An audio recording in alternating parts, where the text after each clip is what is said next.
काल अंबानीने एक असं स्टेटमेंट केलं की नरेंद्र मोदी हे अवतार आहेत, देवाचे अवतार आहेत आणि देशाचा 100वा आपण जेव्हा स्वातंत्र्य दिन साजरा करू तोपर्यंत ते पंतप्रधान असावेत अशा पद्धतीने स्टेटमेंट केलं. याच्याकडे आपण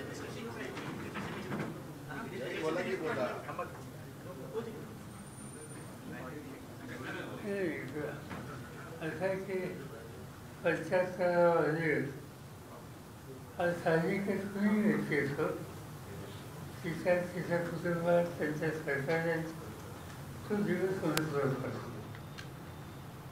आणि त्या दृष्टीनं प्रधानमंत्री 75 वर्षामध्ये प्रधानपद करतात त्याच्यानंतर अभिनंदन सन्मान हा वेगवेगळ्या क्षेत्रातले लोक निश्चित करतात.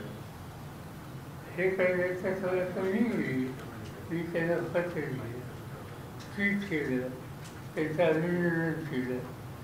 राजकारणामध्ये असे काही बदल ठेवायचे नाही.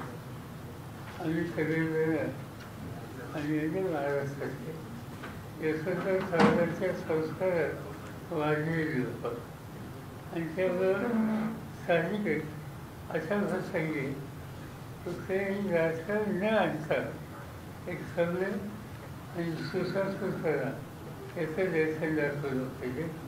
त्या दृष्टीनं अनेकांनी देशातल्या किंवा देशाबाहेरच्या नेतृत्वाने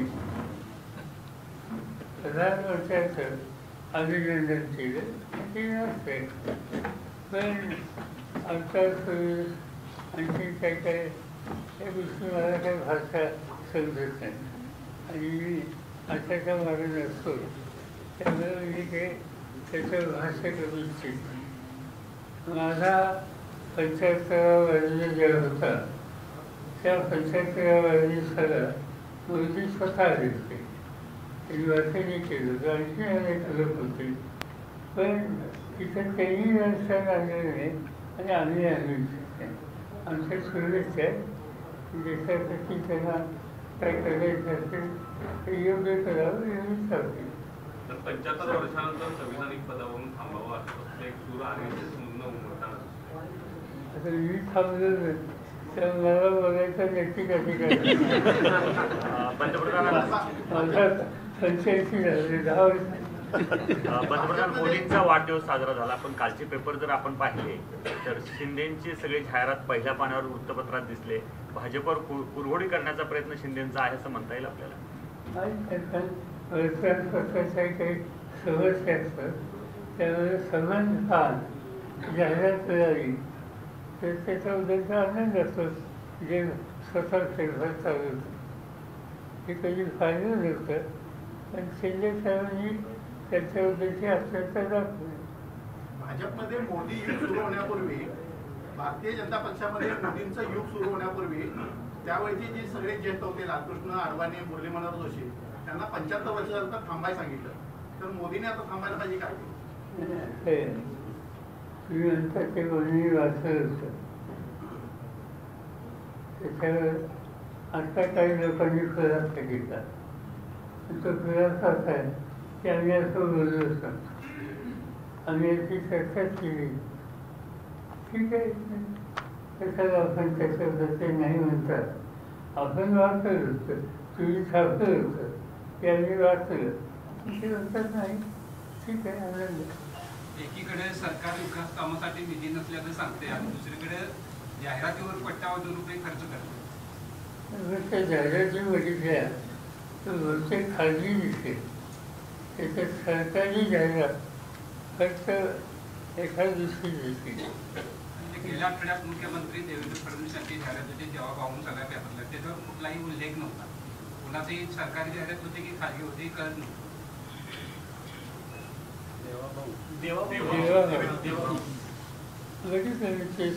छत्रपतींचं दर्शन घेताना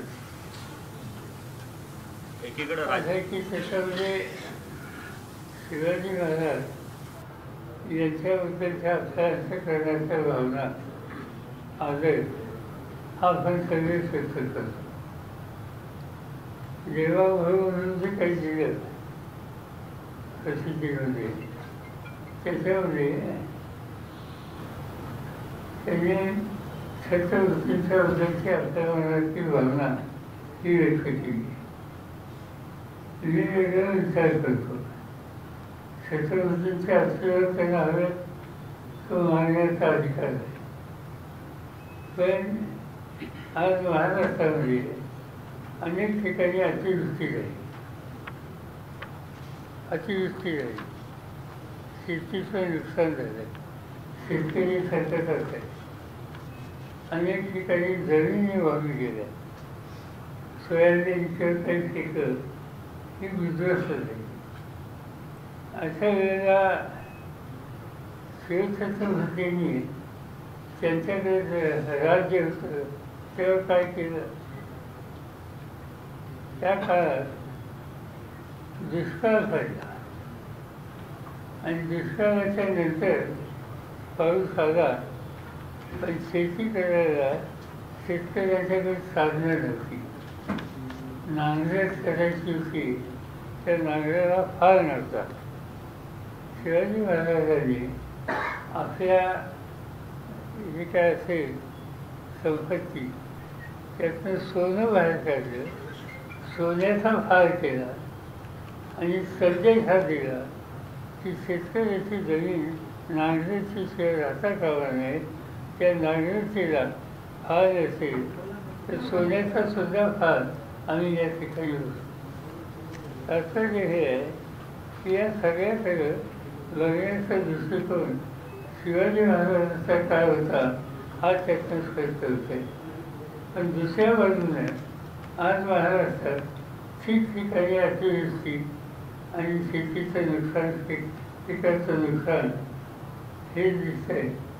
बघूया तर पंचनामे कधी करतायत, प्रत्यक्ष मदत कधी पोहोचते, या सगळ्याकडे आशेने शेतकरी पाहतोय आणि त्यामुळे जीवाभावी या सगळ्याकडे अधिक लक्ष द्यावं. महापालिकांच्या निवडणुकीसाठी उद्धव ठाकरे आणि राज ठाकरे एकत्र येत आहेत. आपल्या राष्ट्रवादीची भूमिका काय राहणार आहे त्यांच्यासोबत राहणार? असं की त्याच्यात सेक्शन असेल, आमची काही चर्चा नाही, कारण मी मुंबईत नाही आहे, सतत बाहेर आहे. काही 2 दिवसांनी जाईन तर आम्ही बसून याचा निर्णय घेऊ. पण तो निर्णय सगळीकडे सारखा असेल असं नाही. कारण नगरपालिका, महानगरपालिका प्रत्येकाचं स्थान कुठं आहे हे बघून त्या संबंधीचे ते निघाले. पण महाविकास त्याच्यावेळी लोकसभेला ते विधानसभेला एकत्र गेलो तसं इथं सगळीकडे जाऊ, काही ठिकाणी जाऊ, पण सगळीकडे जाऊ असं आज सांगता येत नाही. महाविकास आघाडीवरती याचा काही परिणाम दिसतो या दोघांच्या एकत्र येण्याचा? माहिती आहे असं आहे, समजा ते एकच आहे आणि त्याच्यामुळे मुंबईमध्ये शक्तीवादी आम्हाला आनंद आहे. सर, काल याच पार्श्वभूमीवर काल ठाकरे गटाचा एक मेळावा देखील तिथं मुंबईमध्ये झाला. त्यावेळी उद्धव ठाकरेंनी असं वक्तव्य केलं की सत्ताधाऱ्यांना राष्ट्रवादीला किंवा काँग्रेसला लक्ष करायचं नाही, तर ठाकरे ब्रँड हा मोडून काढायचा, यासाठी मला टार्गेट केलं जातंय असं त्यांचं म्हणणं आहे. आणि ही महानगरपालिका निवडणूक म्हणजे आपल्यासाठी ऍसिड टेस्ट आहे असं ते म्हणतायत. साहजिकच आहे, कारण आज मुंबईच्या ठाणे या भागामध्ये त्यांचं शक्तिस्थान आहे. त्याच्याकडे अनेक वर्ष महानगरपालिकेची सत्ता होती आणि त्यामुळे त्यांनी त्याची अपेक्षा केली तर त्याच्यामध्ये काही चुकीचं नाही. एकीकडे राज्यावर कर्जाचा बोजा वाढतोय, पण दुसरीकडे मंत्र्यांना गाड्या घेण्यामध्ये अधिकची रक्कम वाढवलेली आहे. त्याकडे कसं बघता आणि मुख्यमंत्री आणि उपमुख्यमंत्र्यांच्या खर्चावर कुठल्या प्रकारची मर्यादा नाही आहे. कुठंतरी अंतरून बघून पाय पसरायला पाहिजे असं वाटत नाही? किती गाड्या घेणार, 8-10 आणि त्याच्यात जी काही लिमिट दिली ती लिमिट फार काही आहे असं नाही. त्यामुळे त्याच्या खोल्यात जावं असं वाटत नाही. साहेब, मराठा आरक्षणाच्या संदर्भामध्ये हैदराबाद गॅजेटची जी काही अंमलबजावणी करण्याच्या हालचाली सुरू आहेत त्याला छगन भुजबळ सातत्यानं विरोध करतायत. आज समता परिषदेचा एक मेळावा देखील ते नागपूरमध्ये घेत आहेत. तर विरोध म्हणजे ओबीसीला एकत्र करण्याचा प्रयत्न छगन भुजबळांकडून होतो आणि शक्ती प्रदर्शनाचा देखील प्रयत्न या निमित्तानं ते आज करताना दिसत नाही. जसं हैदराबादचं गॅजेट जे आहे ते एक दिशा दाखवतं. मला स्वतःला हैदराबादच्या गॅजेट त्याच्याचा दृष्टिकोन हा यापूर्वी माहीत होता. तिची कॉफी मला हल्ली मिळाली. त्याच्यामध्ये त्याचा आधार महाराष्ट्र सरकारने घेतला. मला याच्यामध्ये दोन गोष्टी विचार करायला लागतोय. हा प्रश्न सुटावा, सामंजस्य राहावं, आपल्याची एकीची वेग हे उचलून देऊ नये ही भावना सगळ्यांचीच असणार, त्याच्यात काही वाद नाही. मग ते करायचं असेल तर कटुता कमी झाली पाहिजे आणि सुसंवाद साधला पाहिजे. म्हणजे उजवे असतील, मुख्यमंत्री असतील, त्याची कमिटी त्याचे प्रमुख असतील, त्या सगळ्यांची सुसंवाद साधून एक सामंजस्य महाराष्ट्रात कसं राहील त्याची काळजी घ्यायची गरज आहे. कारण या प्रश्नावर गावागावामध्ये कटुता आणि संघर्ष हा महाराष्ट्राच्या दृष्टीने घातक आहे. आता हे करायचं असेल ते एकत्र कसं यायचं आणि त्याची जबाबदारी साहजिकच सरकारने याच्यात काही निर्णय घेतले. राज्य सरकारने निर्णय घेतल्याच्या नंतर पुढची दिशा ठरवायला त्यांनी 2 कमिट्या केल्या. एक कमिटी विशेषतः मराठा समाजाच्या प्रतिनिधी आणि दुसरी कमिटी ओबीसीचं प्रतिनिधित्व करतात ते. एकाचे अध्यक्ष विखे आणि एकाचे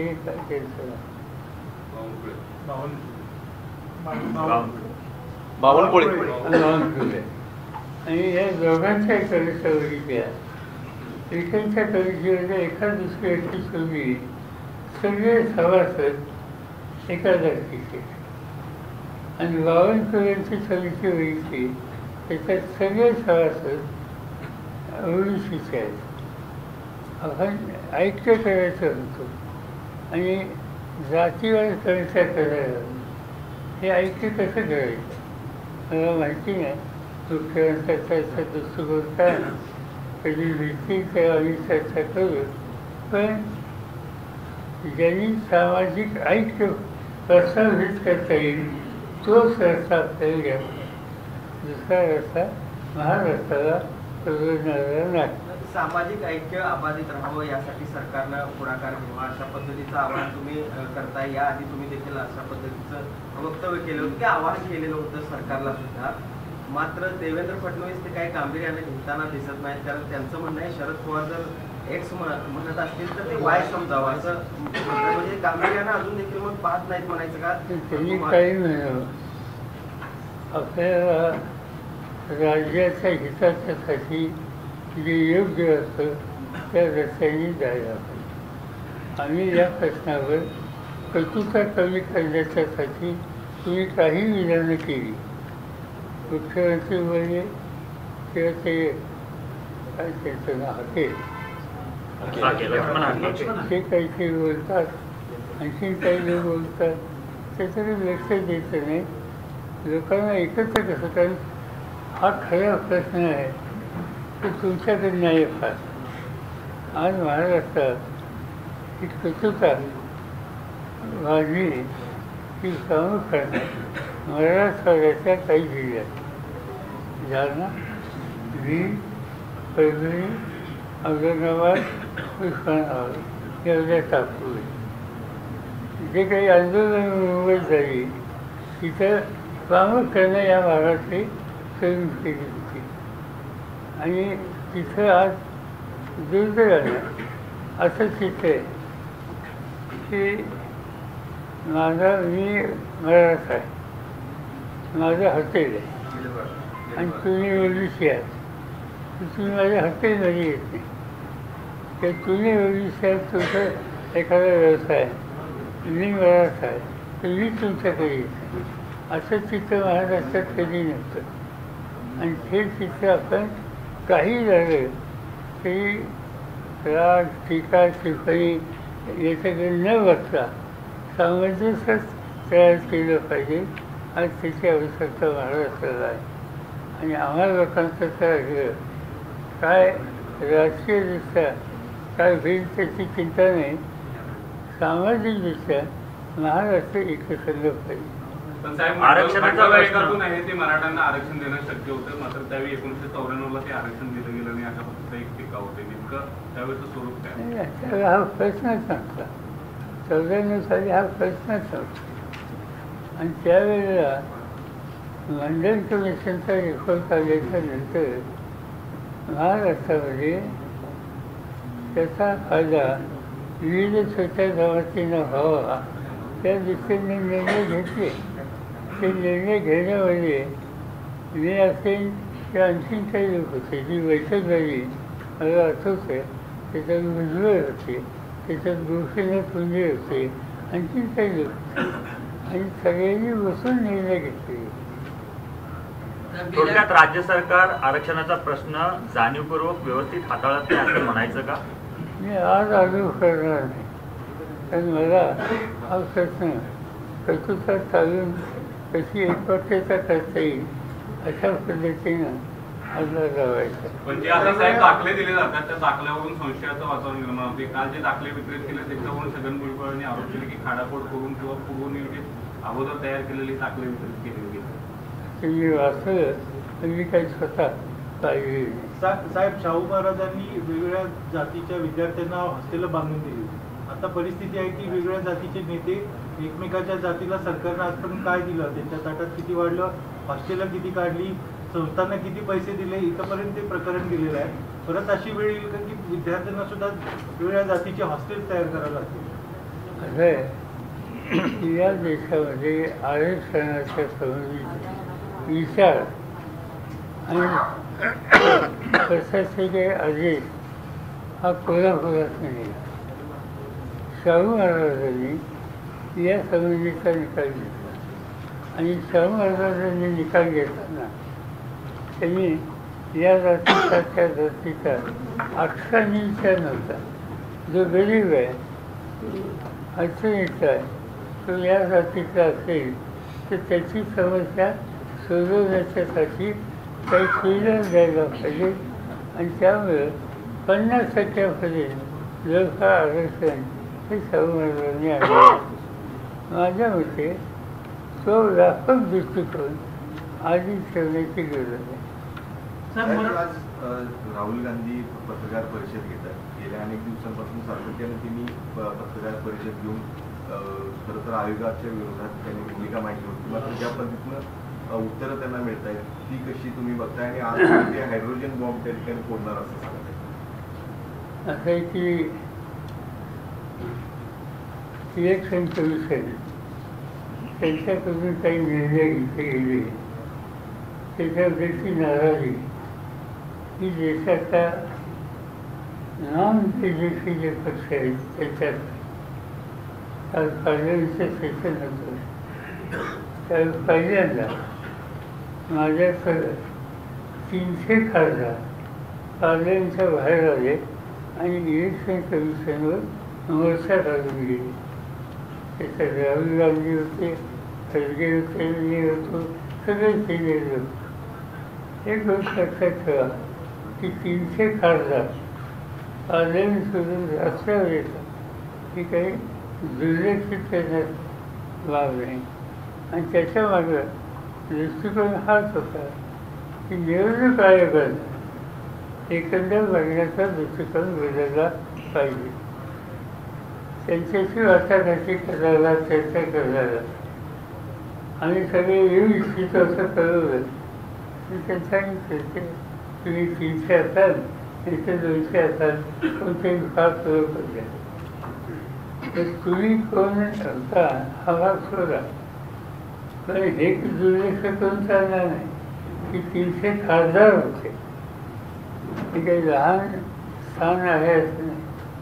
लोकांनी निवडून दिलेले असे प्रतिनिधी पण त्यांच्याशी बैठकीला सुद्धा अशी त्याची घालून इलेक्शन कमिशनने भूमिका घेतली तर आम्ही त्यांना भेटू शकलो नाही. आणि दुसरी गोष्ट अशी की राहुल गांधी मतदारसंघ घेऊन कर्नाटकातला असेल, महाराष्ट्रातला असेल, राजस्थानमधला असेल आणि तो घेऊन मतदार यादी घेऊन की इथं असा आहे, हा बदल केलेला आहे, या सगळ्या गोष्टी दाखवल्या. आता हे इतकं स्पष्ट होत असताना लोकांचा विश्वास निवडणूक आयोगावर बसावा याची खबरदारी आयोगाने घेतली पाहिजे. पण आयोगाने तो दृष्टिकोन घेतलेला नाही आणि त्याच्यावर आर्थिक तर काही चालले नाही. बघूया आता तिथे राज्यात निवडणुका आहे, त्याच्यात काय होतं हा प्रश्न आहे. पण या निवडणुकीच्या प्रक्रियेवर लोकांचा विश्वास होईल अशी भूमिका आयोगाने जर घेतली तर मला माहिती नाही की देश किती वर्ष हे सरते. बिहारच्या इलेक्शनमध्ये आता एक कशा पद्धतीने तुम्ही अपेक्षा करताय? आयोगाने एक नवीन एक बदल देखील या सगळ्या निवडणुकीच्या पार्श्वभूमीवर काढला की आता रंगीत फोटो त्या ठिकाणी EVM वरती असणार आहे. पहिल्यांदा जे मत पडणार ते असं काल आमच्याच पक्षाचं नाशिकला अधिवेशन आणि त्या ठिकाणी आम्हाला काही लोकांनी दाखवलं. त्याच्यात काय दाखवलं? मशीन होतं, मतपत्रिकाची तुम्ही जायचं, त्या मतपत्रिकेवर अनेक चिन्ह होती. तिथं आंबा होता, तिथं केळी होती, तिथं द्राक्ष होती, तिथं वैराजी होती, असे वेगवेगळे. तर समजा वैराजी त्या मताचं वचन तुम्ही दाबलं की खाली चिठ्ठी येते, चिठ्ठी आलेली दिसली, पण नंतर चिठ्ठी उघडल्याच्या नंतर तिथं कमळ होतं, वैराजी नव्हती. आणि मत दिलं एकाला, दिलं कमळाला. असं प्रात्यक्षिक आम्हाला सगळ्यांना, तुम्ही होता ना, त्या सगळ्यांना दाखवलं. त्याचा अर्थ कुठंतरी इथं डोक्याकडे ही भावना लोकांच्या मनात झाली, ही कलेक्टिव्ह ॲक्शन घेऊन दुरुस्त केली नाही तर लोक कायमच शांत असतात असं नाही. दुर्दैवाने आयोगाच्या संबंधी असं बोलायची वेळ कधी आली नसती. आज ती येते आणि त्याचं एक्सपोजर हे राहुल गांधींनी अधिक केलं. आता ती काय हरकत मला माहिती, मी वाढ होतो त्याच्यातून आणखीन काय कळलं. मतचोरीचा फटका तुमच्या पक्षाला बसला काय? कारण अनेक काठावरती उमेदवार आहेत तुमचे पडले गेले. जयंत पाटलांनी सुद्धा आता नाशिकच्या मेळाव्यात सांगितलं की आमचे उमेदवार आहेत ते बहुसंख्य मतं त्यांना पडलेली, कुणाचंही डिपॉझिट जप्त झालं नाही आणि त्याचा फटका नेमका NCP सुद्धा बसला गेला. आम्हाला असं की आता माझं सुधारणा होतं. माझ्या पक्षाने लोकसभेच्या 10 जागा लढवायचा निकाल घेतला. तुम्ही लोकांनी 10 पैकी आमच्या न मिळवली. त्याच्यानंतर विधानसभेची निवडणूक झाली. त्या विधानसभेच्या निवडणुकीमध्ये आम्हाला 10 जागा मिळाल्या. लोकसभेला 48 पैकी 10, लोकसभेला 10 मिळाल्या 9 आणि 288 विधानसभेच्या त्याच्यात मला आठवत नाही, पण आम्ही 110 वगैरे काहीतरी लढले असतील, मिळाल्या 10. तिथे खाली लोक त्याच्या आधीच्या लोकसभेच्या निवडणुकीत तिथं आमच्या जागा आल्या. पण 6 महिन्यांनी 8 महिन्यांनी तिथं सगळीकडे पराभव झाला. हा होऊ शकतो, सरसकट नाही, तर कुठं होऊ शकतो. तर काही गोष्टी अशा दिसल्या की आता एक उमेदवार आमचा गेले 25 वर्ष निवडून येतो, तो पडला. त्याचा पराभव म्हणजे त्याला ऐकणं पडलेलं होतं. 1,906. त्याच्या शेजारच्या मतदार आमचा दुसरा उमेदवार की जो 5 वेळी निवडून आलेला होता, स्वतः पराभव झाला आणि त्याचा पराभव सुद्धा 1,906. म्हणजे 2 मतदारसंघात शेजारी एक फरंगाचं अंतर आणि दोघांच्या पराभवाच्या आकडी समान.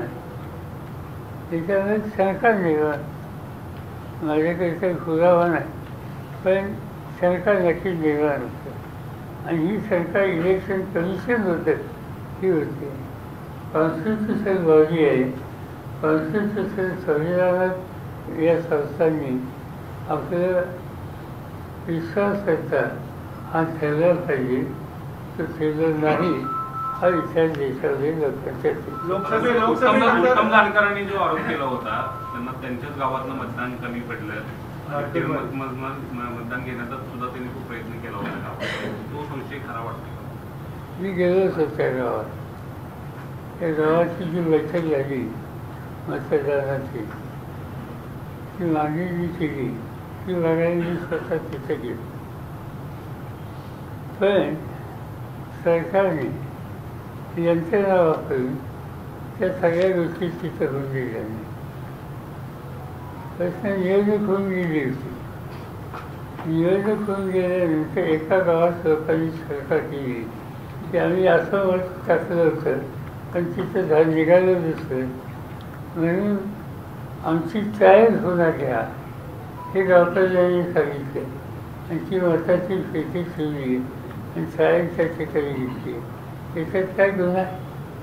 पण हे तुम्ही करता म्हणून ॲक्शन घेतली गेली, केसेस केल्या गेल्या आणि हे डेमॉन्स्ट्रेशन करून दिलं नाही. त्याच्यामुळे शंका निर्माण.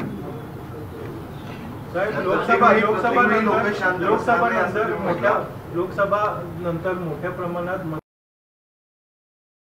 नोंदणी झाली, म्हणजे इतक्या मोठ्या प्रमाणात मतदार नोंदणी झाली, परंतु विरोधी पक्षांना तुम्हाला त्याच्यामध्ये मतदार याद्या स्वच्छ आहेत, पारदर्शक आहेत अशी त्यावेळी शंका का नाही आली असं भाजपला विचारलं. नाही, पॉईंट असं आहे, आम्हाला असं दिसतं त्याचा दृष्टिकोन असा आहे की एकदम छोटी राज्य घ्यायची, झारखंड किंवा तसं हरियाणा अशी छोटी राज्य घ्यायची, तिथं काय करायचं ते करा. आणि मोठी राज्य जी आहेत त्या ठिकाणी हे उद्योग करायचे आणि त्याचा परिणाम एकंदर लोकसभेच्या संख्येवर होतो अशी शंका अनेकांच्या मनात होती. तर मनोज जरांगे पाटील मराठा आरक्षणासाठी आता दिल्लीमध्ये आंदोलन करणार आहे, कुठेतरी आता केंद्राने हस्तक्षेप करावा अशी अपेक्षा आहे. मला माहिती नाही आता दिल्ली आंदोलन काय करणार आहे, कशासाठी करणार आहे. मेळावा घेणार, मराठांचा मेळावा घेणार. आंदोलन नाही. तुम्ही म्हणाला की प्रत्येक वेळी लोक शांत बसतील असं नाही, ज्या पद्धतीनं आयोगानं स्पष्टीकरण दिलं पाहिजे त्यांच्या मनातली शंका दूर केली पाहिजे. लोक शांत बसणार नाही याचा अर्थ काय? नेपाळसारखी परिस्थिती भारतात होईल असं आपल्याला वाटतं.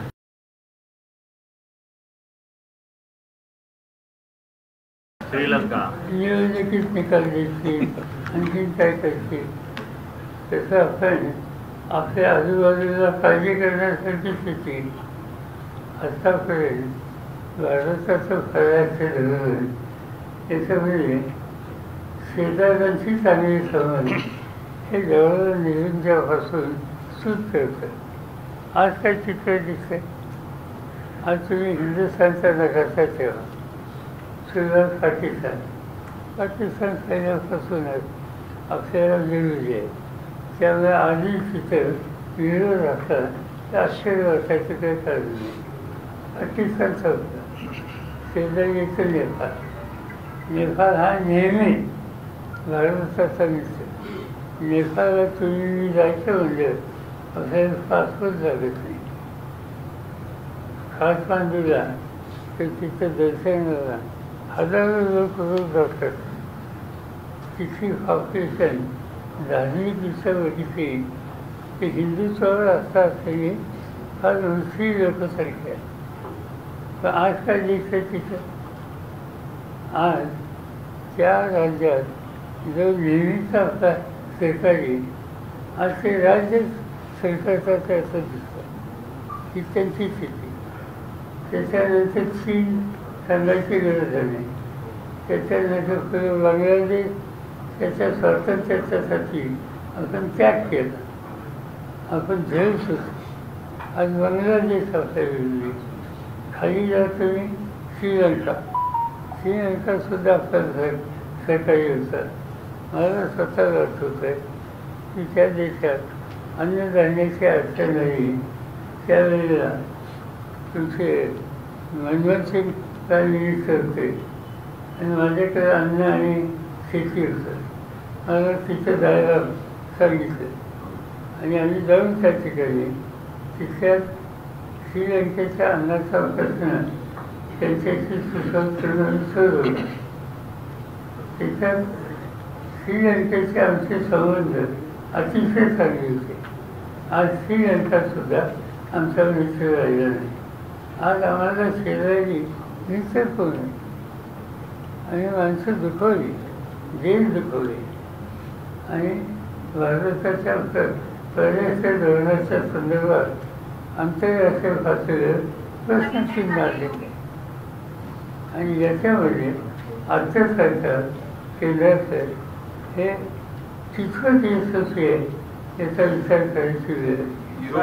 थोडक्यात देशाचं परराष्ट्र धोरण जे आहे ते चुकते असं म्हणायचं का? देखील चेतावणी दिलेली आहे. ज्या पद्धतीनं रशियाकडनं तेल खरेदी सुरू आहे, युद्ध सराव मॉस्कोसोबत सुरू आहे, त्याच्यावरून कुठेतरी योग्य नाही असं सांगितलं नाही, चेतावणीच करतो. परराष्ट्र धोरण चुकतंय का? असं आहे की आता समजा यांनी प्रश्न विचारला, आपल्याला पेट्रोलियम प्रोडक्ट घ्यावे लागतात. आपली देशाची गरज ही देशातच लागत आहे असं नाही. आपल्या जो काही आसाम किंवा त्या भागात पेट्रोलियम मिळतं ते फार मजा येते आणि मग आपण आयात करतो. आयात ज्यावेळी करायचं त्या आपल्याला कमीत कमी किमतीमध्ये जो देईल त्याचा विचार करायचा का नाही? आणि त्या दृष्टीनं रशिया हा भारताचा जुना मित्र आहे. म्हणजे जवाहरलाल नेहरूंच्या काळामध्ये पंचशीलचं तत्त्वज्ञान सांगितलं, जे देश एकत्र गेले त्याच्यात रशिया होता. आणि तोच रशिया आज तुम्हाला तेलाची गरज असेल तर कमी किमतीमध्ये जर देत असेल ते घ्यायचं का नाही? पण आम्ही तिथं तेल घेतो म्हणून अमेरिकेचं प्राईम मिनिस्टर काहीतरी वक्तव्य करताय ते का आम्ही मान्य करतो? आमच्या हिताचा आम्ही विचार करू, त्यांना त्यांच्या हिताचा विचार करायचा अधिकार आहे. आम्ही काही नाही म्हणत नाही. पण हे जे घडतं आहे म्हणजे तुम्ही लेखा मारता एक वेळेला चांगली गोष्ट, आज तुम्ही स्वप्ता, पण हे असं सहन करू नका की ज्याच्यावर देशाच्या अर्थव्यवस्थेत तेल स्वस्त घेतलं जातं, परंतु तेल आयात स्वस्त केलं जातं, परंतु ग्राहकांना त्याचा लाभ होत नाही. अजून 105 रुपये 104 रुपये असतात. जे अमेरिकेच्या ट्रम्पचे ॲडवायझर जे आहेत ते म्हणतात की मधले जे रिफायनर्स आहेत त्यातले एक जे अवजात पुरुष मानतात ती लोक ह्यातला नफा मोठ्या प्रमाणात खातात. त्याला रशियाजवळ जायचा जो तुम्हाला स्वस्तात तेल देतो ते आम्ही आणल्याच्या नंतर आम्ही तुम्हाला काय भाव देतो त्याच्यावर आमचं टीका करा. आमच्यामध्ये केंद्र सरकार त्याला रशिया जबाबदार नाही. सर, आपण आज साखर कामगारांच्या मेळाव्यासाठी आलेला आहे. तर आपल्या प्रयत्नामुळे एक गोष्ट चांगली झाली की त्यांना वेतनवाढीचा करार झाला, परंतु त्यांची अडचण अशी की त्याची अंमलबजावणी होत नाही. हा मुद्दा एक. दुसरा मुद्दा असा की यावेळी साखर कारखान्यांनी साखरेची किंमत हमी भाव आणि इथेनॉलची किंमत वाढवून द्यावी अशी मागणी केलेली आहे. आपल्या केंद्राकडे काय भूमिका आहे? तिसरा मुद्दा असा की केंद्रीय मंत्री नितीन गडकरी यांनी इथेनॉल वाढवण्याचे प्रयत्न सुरू आहेत, त्यामध्ये विरोधी लॉबी आहे ते अडथळा आणते असा एक आरोप केलेला आहे. त्याबद्दल आपलं भूमिका काय? आणि त्या निगडीत दुसरा मुद्दा असा की अमेरिकेने जे 50% टेरिफ लावलेला आहे त्याच्यामुळे कृषी जे शेतकरी आहेत त्यांच्यावर खूप मोठ्या अडचणी आल्यात. आपले कृषी मंत्री म्हणून आपण केंद्रीय काम केलेलं आहे, आपली या संदर्भातली भूमिका काय राहील? हा शेवटचा मुद्दा सांगतो. माझ्याकडे हा विषय होता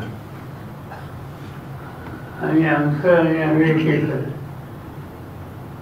या प्रश्नावर मतदान चालू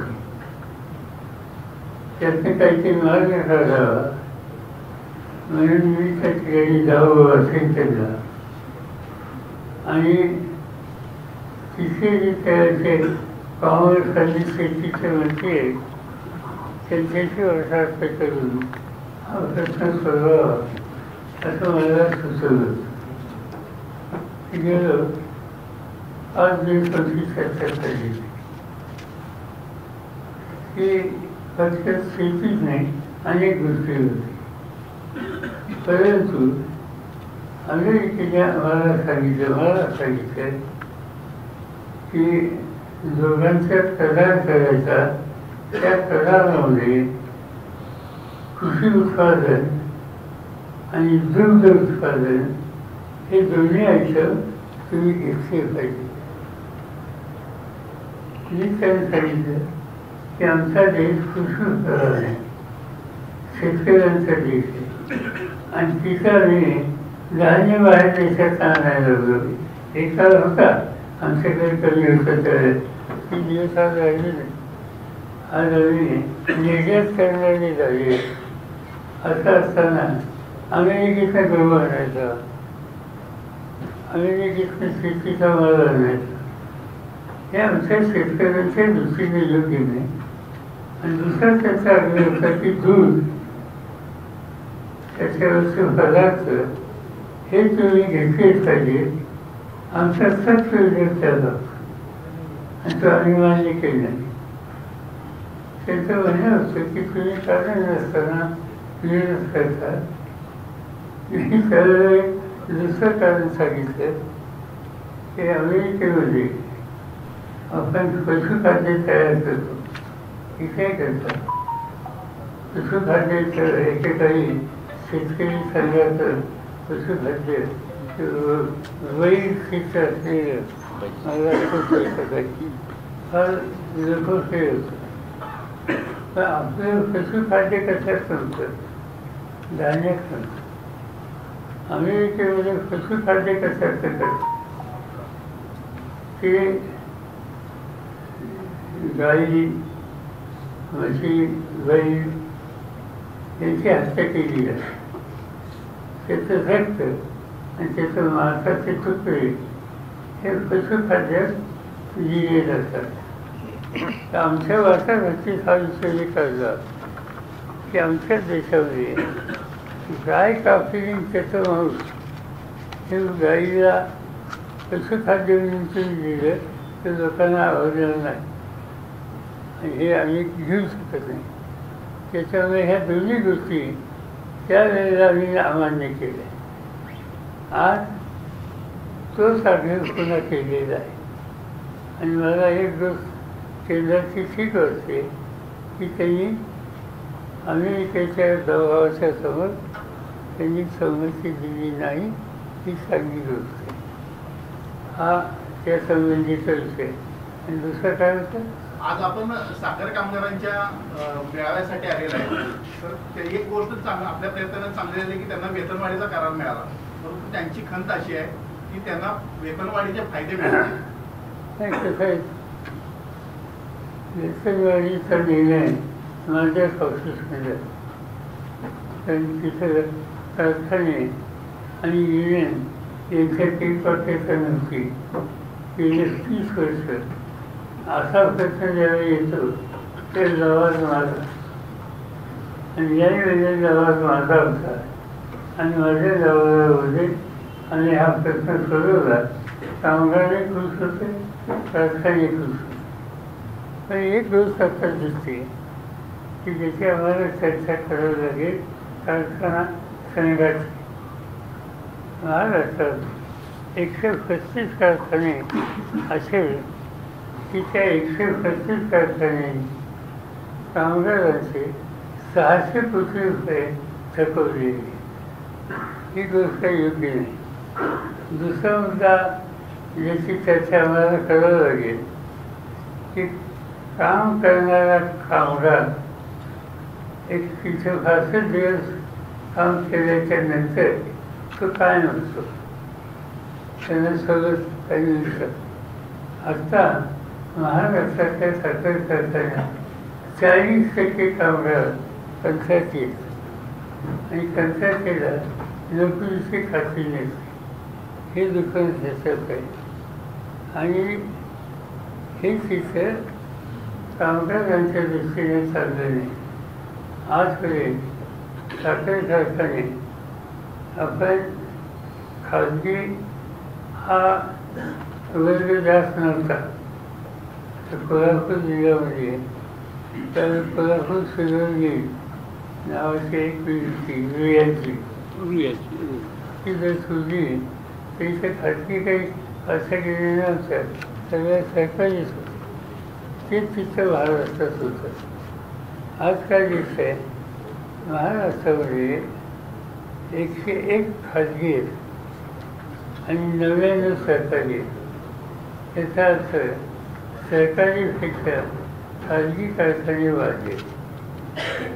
तिथं जी काळजी सरकारमध्ये कमीत कमी अवसाद बसून कामगारी असलेच आहेत म्हणून त्यांच्या हिताचा विचार होत असतो. पण या खाजगी कारखान्यांच्यामध्ये कारखाने चांगले चालवतात, त्याच्याकडे तक्रार नाही. पण त्याच्यामध्ये कामगारांच्या हिताची तरतूद वेगळ्या पद्धतीने केली जाते. कामगारांची संख्या ही कमी केली जाते आणि हे होत नाही. त्याचं काहीतरी मार्ग काढावा लागेल. आज महाराष्ट्राच्या साखर कारखान्यांचे कामगारांच्या जे युनियन आहेत ते सगळे पन्हाळ्याला जाणार आहेत आणि त्यांचं म्हणणं करून मला ऐकायचं आहे आणि याचं मार्ग काढायचं. स्थानिक स्वराज्य संस्थांच्या निवडणुका येऊ घातलेल्या आहेत. विधानसभेच्या निवडणुकीबद्दल अनेकांच्या मनामध्ये प्रश्नचिन्ह आहेत. सामनातून सुद्धा हा प्रश्न विचारण्यात आला की स्थानिक स्वराज्य संस्थांच्या निवडणुका तरी लोकशाही पद्धतीनं पार पडतील का? आपल्याला काय वाटतं? असं एक काळ परवा सुप्रीम कोर्टाचा विषय होता आणि सुप्रीम कोर्टाने एका विशिष्ट काळात या निवडणुका फार पाडल्याच पाहिजेत असा आदेश दिलेला. आता या आठवड्यातच निकाल कोल्हापूर सर्कल बेंचमध्ये प्रारूप आराखड्याबद्दल जी याचिका दाखल झालेली आहे त्याच्यामध्ये महाराष्ट्र शासन हा निवडणूक आयोगाचा रबर स्टॅम्प सारखा वापर करत आहे असं म्हटलेलं आहे न्यायालय. सर्किट बेंच, कोल्हापूर सर्किट बेंचने म्हटलं त्या संदर्भात सुनावणी सुरू आहे. न्याय सवलतीच आहे, न्याय सहीच आहे. एनसीडीसीचे कर्ज मोठ्या प्रमाणात महाराष्ट्रातील सहकारी राजकारणातील संबंधित लोकांच्या कारखान्यांना सहकारी कारखान्यांना दिली गेलेली आहे.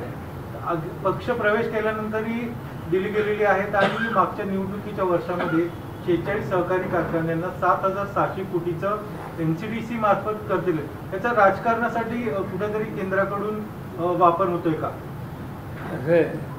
कारखाना असेल तसेल तर चालू करायला मदत होत असेल दिल्लीवरनं काहीच नाही, त्याला काही विरोध करायचं कारण नाही. पण हे धोरण सेनेवरून ठरवू नये, हे सरसकट धोरण असतं. पण यात राजकारण शिरलं मग सहकारी कारखानदारी मोडकळीच येणार नाही काय?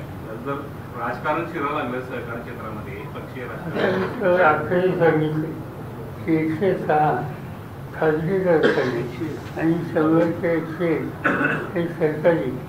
यापूर्वी असं चित्र नव्हतं. आपल्याकडे 70% कारखाने हे सरकारी असायचे, 30% हे असायचे आणि उलटच चित्र.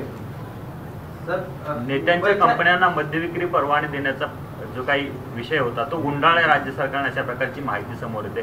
कसं बघता तुम्ही? तर स्थानिक स्वराज्य संस्थांच्या निवडणुका डोळ्यासमोर ठेवून अशा पद्धतीनं निर्णय मागे घेण्याची नामुष्की सरकारवर आली का?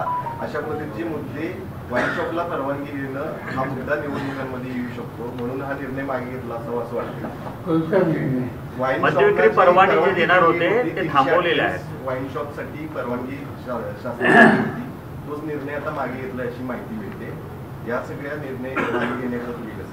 आम्हाला माहिती नाही त्याची सरकारचं काय झालं आहे, पण एक गोष्ट सांगतो, आमचा याचा अर्थ की शेतकरी ऊस उत्पादक आणि शेतीची संघटना आहे देशात राज्याची, महाराष्ट्र राज्य सरकारी साखर कारखाना संघ या सगळ्यामध्ये आम्ही जाणीव करून निघाल. कालच माझ्याकडे बैठक होती संघाला सुरू आणि तिथं आमचा एक आग्रह आहे की आता इथून खरं साखर एकच साखर हे सूत्र बदलणारं नाही. त्याला उसापासून साखर ही साखर करण्याच्यासाठी उसाचा रस काढणं, ती साखर करणं, साखर केल्याच्या नंतर खाली जी उमरली असते त्याच्यापासून मोलाचे हे करणं आणि जो गळीत केल्यानंतर जो ऊस असतो तो जाळायला वापरतो, त्याच्यापासून वीज, त्याला वीज, अल्कोहोल ठेवायचं नाव आणि साखर या तिन्ही गोष्टी केल्या पाहिजेत, तर हा धंदा टिकेल असा निष्कर्ष आमच्यातल्या सगळ्या तज्ञांचा आहे. त्याला पोषक बरोबर हे सरकारने द्यावं. मग ते दारू खाती द्यायच्याऐवजी इथेनॉलला जर दिलं तर त्याचं आयात ही कमी करता येईल आणि दोन फेटून येतील आणि तो आपला आमचा आहे. मुंबईच्या वाशीमध्ये 2 बेकायदेशीर इमारती पाडण्यासंदर्भात नवी मुंबई महापालिकेनं नोटीस काढलेली होती, मात्र एकनाथ शिंदेनी त्याला स्थगिती द्यायला लावली. हे कोर्टात ज्यावेळी प्रकरण गेलं त्यावेळी कोर्टानं एकनाथ शिंदेनी कोणत्या अधिकारात ही स्थगिती दिली अशा पद्धतीनं झापलेलं आहे. एकूणच ज्या पद्धतीनं अशा कामांमध्ये हस्तक्षेप वाढताना दिसतोय का मंत्र्यांचा असेल किंवा सरकारमधील माहिती नाही. साहेब, आपल्या प्रयत्नामुळे इथेनॉल निर्मितीला प्रोत्साहन मिळालं आणि आता केंद्रीय मंत्री नितीन गडकरी असं म्हणतात की इथेनॉलची लॉबीच्या विरोधात काही लोक प्रयत्न करतायत, त्यामुळं या प्रयत्नामध्ये या सगळ्या प्रयोगामध्ये अडचणी येते. इथेनॉल हे लोकप्रिय करण्यासाठी अनेकांनी कष्ट केले. याच्यामध्ये गडकरींचं योगदान मोठं आहे. गडकरींचा या संबंधीचा दृष्टिकोन हा साखर धंद्याला आणि विशेषतः ऊस उत्पादकांना अनुकूल आहे, फायद्याचा. त्यानंतर ग्राहकांना जी साखर येते त्याची किंमत कमी करण्याच्यासाठी सुद्धा त्याचा उपयोग होईल आणि म्हणून गडकरी करतायत त्याला कुणाचा विरोध असेल तर मला माहिती नाही, पण माझ्या मते ते करतायत ते शेतकऱ्यांच्या हिताचं. साहेब, एकनाथ शिंदे मुख्यमंत्री असताना मोठ्या प्रमाणात विकास कामं काढली गेली, परंतु आता सरकारला कंत्राटदारांचे पैसे द्यायला नाहीत. कंत्राटदार आत्महत्या करतात, हा मोठा गंभीर प्रश्न आहे. गंभीर आम्हाला कुठे गेलं की